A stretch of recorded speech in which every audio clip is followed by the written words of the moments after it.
So yung naririnig nyo ngayon na audio ay nanggagaling sa ating Rode Wireless Pro Mic and raw audio to guys.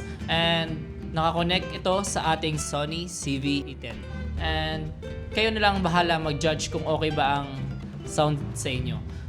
Testing, testing, testing. Okay ba? Kung okay naman ay punta tayo sa ating laptop.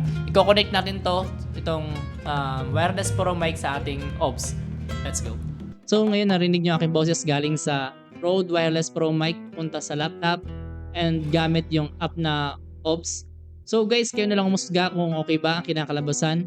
In-update ko yung plugin and filter. So gumawa ako ng bagong tutorial dyan para kung paano i-upgrade ang ating boses sa ating OBS. And guys, kayo na lang umusga kung okay naman ang kinalabasan ng aking pag-upgrade sa ating audio. And God bless. Ito na pa magtatapos ang ating unboxing sa ating Rode Wireless Pro Mic. At kung nakatulong tong video na to sa inyo, ay pahit na lang ating bell button para sa mga susunod pang tutorial. At kung mayroon kayong comment, complaint, or suggestion, ay comment nyo lang guys. Maraming salamat and God bless po.